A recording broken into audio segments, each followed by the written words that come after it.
Kisah Tikus Dalam Karung oleh Anton Permana dari Tanhana Dharma Manggrava Institute.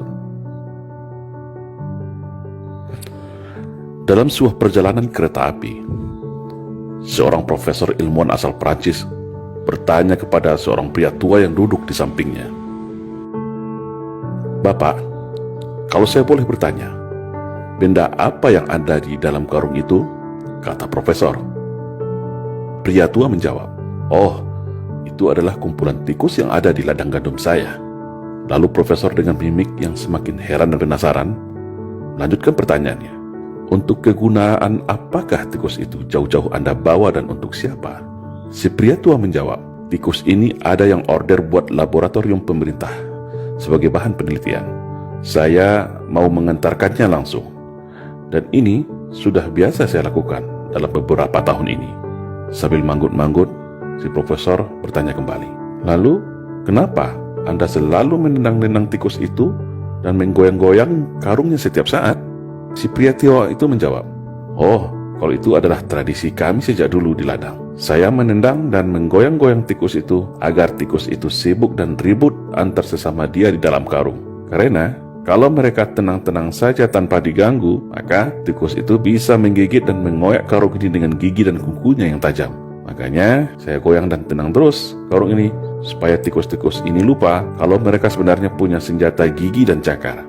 Mereka punya cara bersama-sama untuk melepaskan diri dari karung ini," jawab pria itu santai. "Oh, begitu ternyata," jawab profesor ini baru paham dan mengerti sambil manggut-manggut.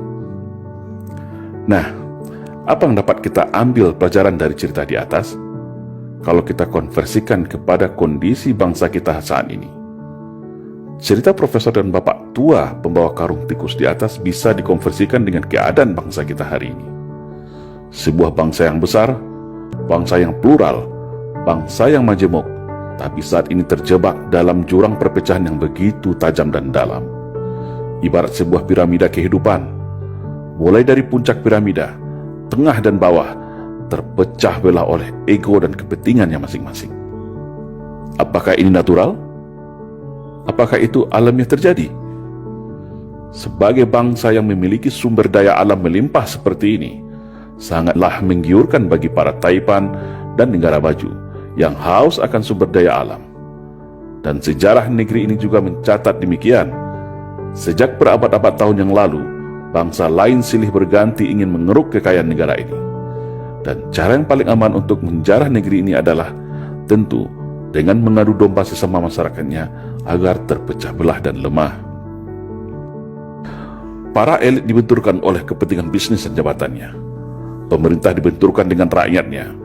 Sesama anak bangsa dibenturkan diadu domba dengan isu sentimen sara. Mayoritas versus minoritas, cebong versus kampret, radikal versus PKI, Jawa versus luar Jawa, dan liberal versus fundamental.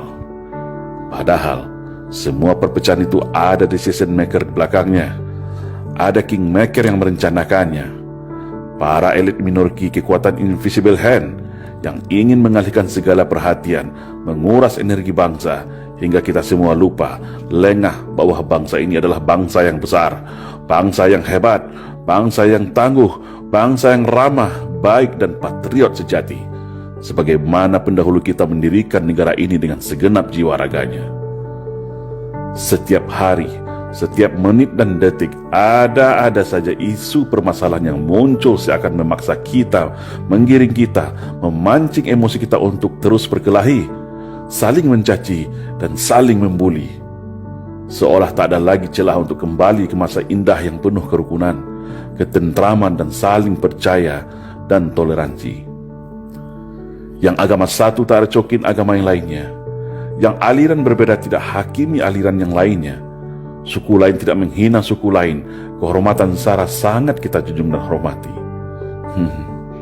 Tapi saat ini, isu sara seolah menjadi amunisi dan senjata untuk memecah belah anak bangsa.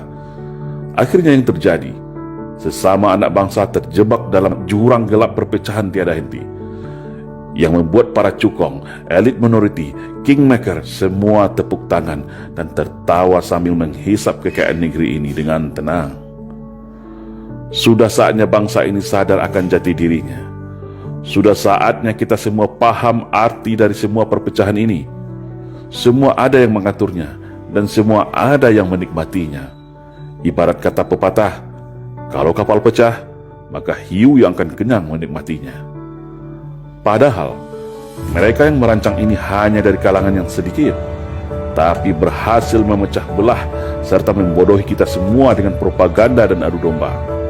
Seperti pria tua yang selalu menendang menggoyang tikus dalam karungnya agar selalu ribut dan lengah. Sekarang, kembali kepada kita semua.